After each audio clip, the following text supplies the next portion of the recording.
Hello students, welcome to our class of bioinformatics. Students, today we are going to discuss about introduction of databases. आज के lecture में हम सीखेंगे what is a database, what are the general types of databases and why we need databases in biological sciences. अगले video lectures में हम specifically बात करेंगे बायोलॉजिकल डेटाबेसेस पे। तो आइए स्टार्ट करते हैं। सबसे पहले with the definition of a database. Database क्या है? A database is a computerized archive used to store and organize data in such a way that information can be retrieved easily by a variety of search criteria. तो database क्या है? It is actually a computerized archive. Archive आप समझ लें, हम कहते हैं collection of different records. जैसे आप मैनुअली अपनी चीज़ों का जो रिकॉर्ड है वो अपने फ़ोन के अंदर सेव कर सकते हैं, अपनी गैलरी के अंदर आप डिफरेंट फ़ोटोज़ को डिफरेंट फोल्डर्स के अंदर स्टोर करते हैं। तो these types of records are present in a database. और इन डेटाबेसेस को इस तरह से डिज़ाइन किया जाता है कि ज़रूरत पड़ने पे कोई भी इंफॉर्मेशन डिफरेंट सर्च क्राइटेरियाज की मदद से, डिफरेंट कीवर्ड्स की मदद से यहाँ से रिट्रीव की जा सके। अब बायोलॉजिकल साइंसेज में हमें डेटाबेसेस की ज़रूरत क्यों पड़ती है? Why we need databases? क्योंकि in molecular biology today enormous amounts of raw sequence data is being generated. Proteins और डीएनए सीक्वेंसिंग की जो लेटेस्ट टेक्निक्स हैं उन्होंने न्यूक्लियोटाइड और अमाइनो एसिड सीक्वेंसेस को फाइंड करना जो है वो बहुत आसान कर दिया है। इसलिए a large amount of data is being generated in very short amounts of time. तो इतने ज़्यादा अमाउंट में डेटा को हैंडल करने के लिए we need sophisticated computational methodologies. हमें डिफरेंट कंप्यूटर सॉफ्टवेयर्स की ज़रूरत पड़ेगी इन डाटा को स्टोर करने के लिए, मैनेज करने के लिए, सेव करने के लिए। तो इसलिए बायोइन्फॉर्मेटिक्स की एक बेसिक, एक फंडामेंटल टास्क क्या है? Development of databases. अब यहाँ पे एक चीज़ मैं आपको क्लियर कर दूं कि जो बायोइन्फॉर्मेटिक्स है ये एक बड़ी वर्सटाइल फील्ड है। इसमें ना सिर्फ बायोलॉजिकल साइंसेज के स्टूडेंट्स बल्कि students of computer science, mathematics जो है वो भी अपना करियर जो है वो तलाश कर सकते हैं। एक कंप्यूटर साइंटिस्ट जो है, एक आईटी स्पेशलिस्ट जो है, उसका एक डिफरेंट रोल होगा बायोइन्फॉर्मेटिक्स में। He would be focusing towards developing different softwares and algorithms. जो एक बायोलॉजिस्ट है उसकी जो फील्ड है उसकी कंट्रीब्यूशन डिफरेंट होगी। उसकी जो कंट्रीब्यूशन है it would be more related to biological sciences, more related to biological macromolecules, their sequences, their functions. इसका काम सॉफ्टवेयर्स डेवलप करने के साथ नहीं होगा। अब एक डेटाबेस से आप अपनी ज़रूरत पड़ने पे इंफॉर्मेशन जो है वो रिट्रीव कैसे करेंगे? इसे हम बोलते हैं मेकिंग अ क्वेरी। अब जो मेन ऑब्जेक्टिव है डेटाबेस का, जैसे हम ऑलरेडी बात कर चुके हैं, is to organise data in a set of structured records to enable easy retrieval of information. अब इसकी एक स्ट्रक्चर्ड रिकॉर्ड की आसान एग्जांपल क्या हो सकती है? आप अपने कॉलेज यूनिवर्सिटी की लाइब्रेरी में जाते हैं तो वहाँ पे आपके पास एक, कह लें कि एक आर्काइव के अंदर एक रिकॉर्ड होता है जिसमें डिफरेंट कार्ड्स आपको मिलेंगे। फॉर एग्जांपल हर कार्ड जो है वो एक डिफरेंट आपकी लाइब्रेरी में मौजूद एक रैक को रिप्रेजेंट कर रहा है। अब उस रैक के अंदर जाएंगे तो उस रैक की बुक्स जो हैं वो वहाँ पे शो की गई होंगी। तो this is kind of a structured record. आप समझ लें, जैसे अगर इसी को आप डिजिटलाइज तरीके से समझने की कोशिश करें, आपके पास डिफरेंट फोल्डर्स हैं। जैसे कि मेरे पास डिफरेंट बुक्स हैं तो मैंने डिफरेंट फोल्डर्स बनाए हुए हैं। Molecular biology, biochemistry, genetics. मैं जेनेटिक्स का फोल्डर ओपन करूंगा तो सारी जेनेटिक्स की बुक्स आ जाएंगी। तो ये क्या है? एक स्ट्रक्चर्ड रिकॉर्ड है जिससे रिट्रीवल ऑफ इंफॉर्मेशन रिलेटिवली क्या हो जाएगी? आसान हो जाएगी। बजाय इसके कि मैं hundred and thousands of books को एक एक करके देखूं और उनमें से जेनेटिक्स की बुक्स जो हैं उनको सर्च करूं, मैं जेनेटिक्स का फोल्डर ओपन करूंगा, उन hundreds and thousands of books में से सिर्फ डजन्स ऑफ बुक्स जो है वो जेनेटिक्स के फोल्डर में प्रेजेंट होंगी। मुझे सिर्फ इस कह लें कि स्मॉलर अमाउंट ऑफ इंफॉर्मेशन को देखना होगा अपनी डिजायर्ड बुक को वहां से रिट्रीव करने के लिए। तो to organise data in a set of structured records, तो ये बेसिक पर्पस है किसी भी डेटाबेस का।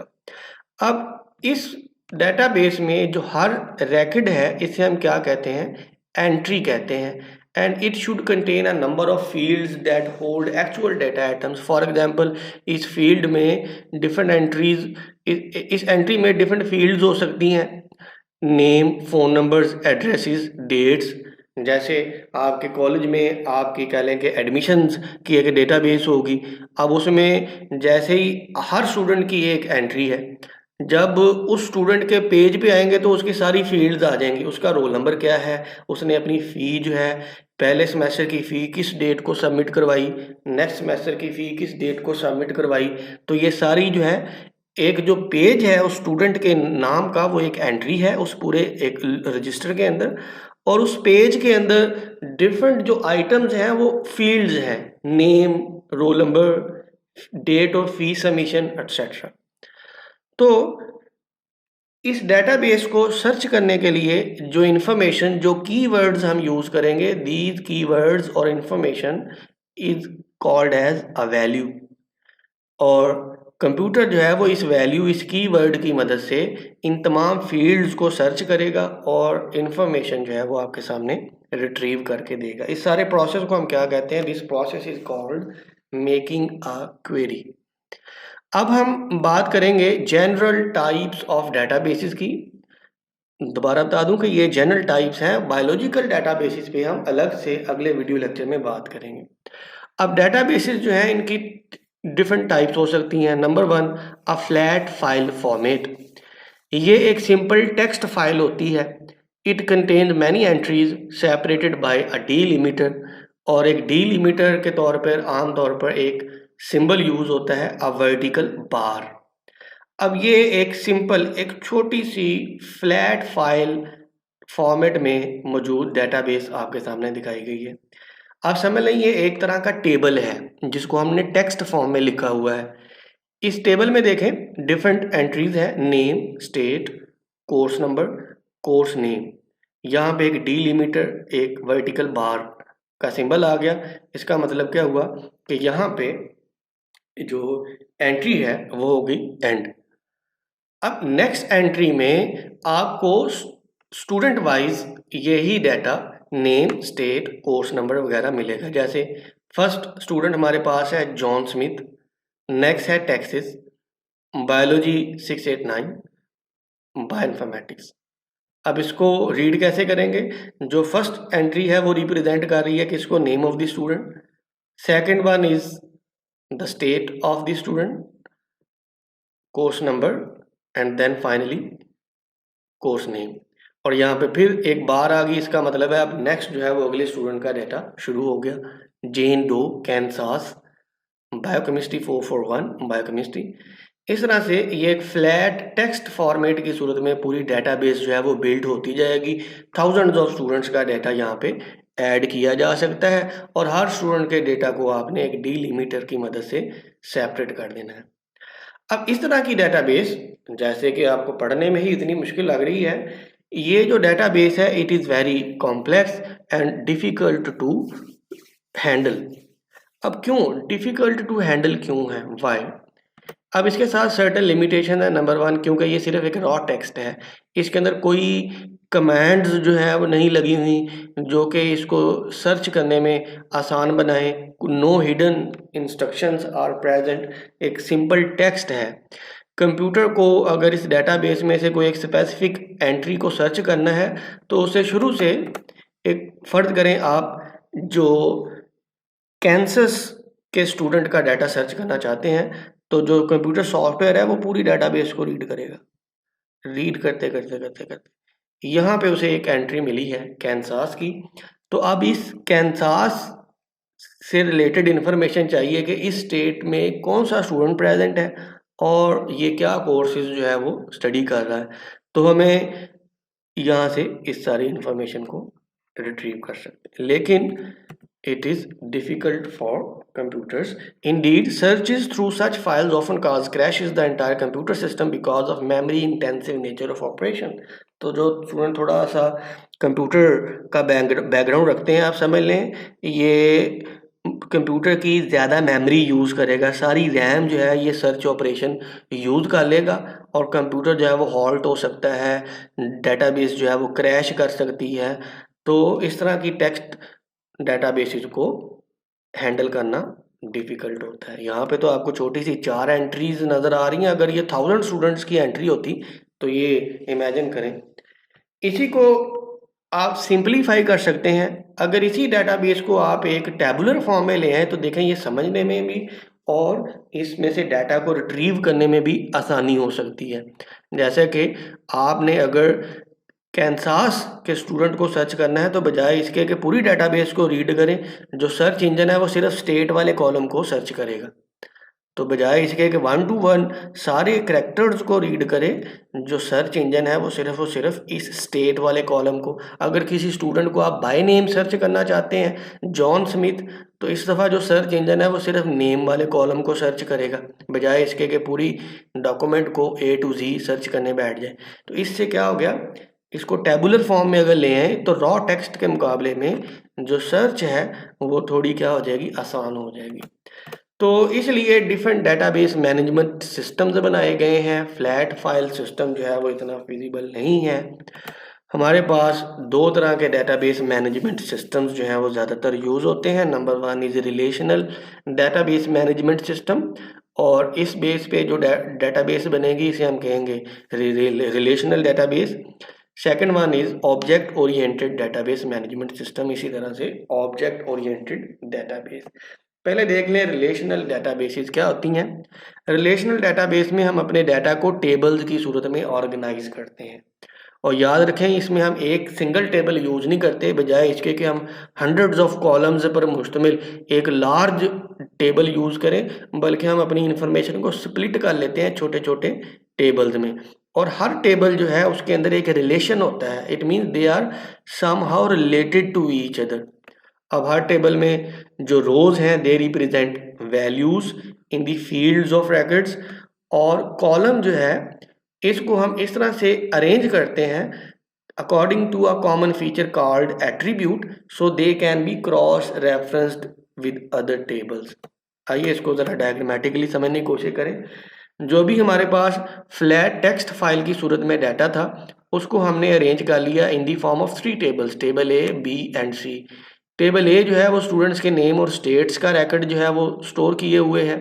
टेबल बी के अंदर सिर्फ कोर्स नंबर्स हैं, और टेबल सी के अंदर कोर्स नेम्स हैं। इन तीनों टेबल्स में सारा डाटा जो है महफूज है, और इनमें ख़ास बात क्या है कि ये तीनों टेबल्स एक दूसरे के साथ किसी ना किसी तरह से रिलेटेड हैं। टेबल ए और टेबल बी ये आपस में रिलेटेड हैं with first attribute that is student number.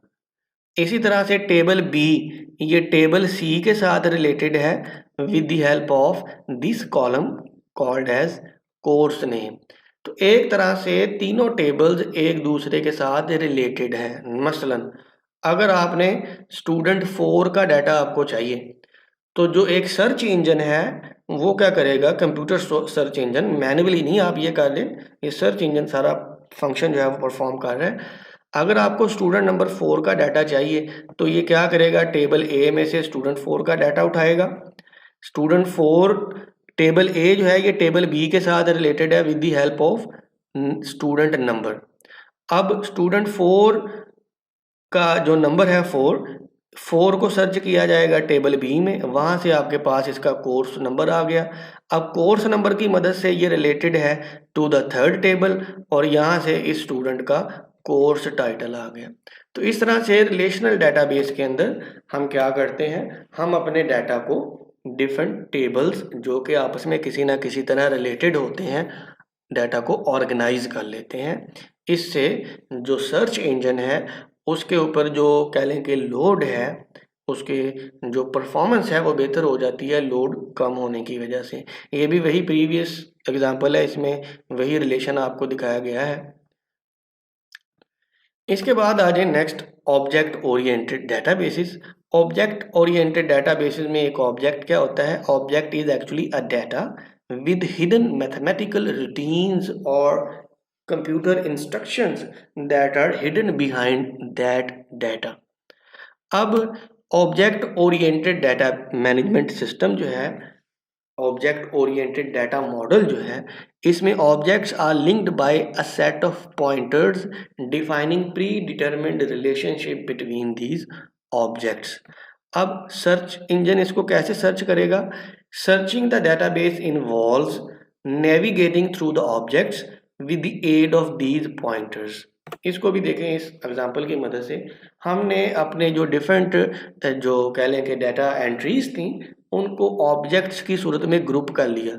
एक हमारे पास है ऑब्जेक्ट ऑफ स्टेट, इसमें जो हमारी जो सारी स्टेट्स का डाटा मौजूद है। Second object is an object of students, और फाइनली कोर्स ऑब्जेक्ट।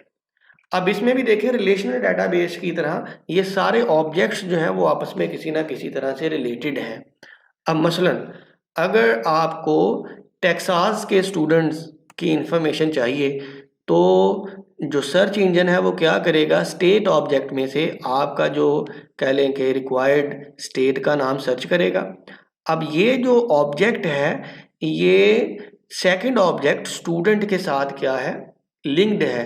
तो यहाँ से जो टेक्सास स्टेट के सारे स्टूडेंट्स हैं उनको एरोज की मदद से नेक्स्ट ऑब्जेक्ट के साथ लिंक किया गया है।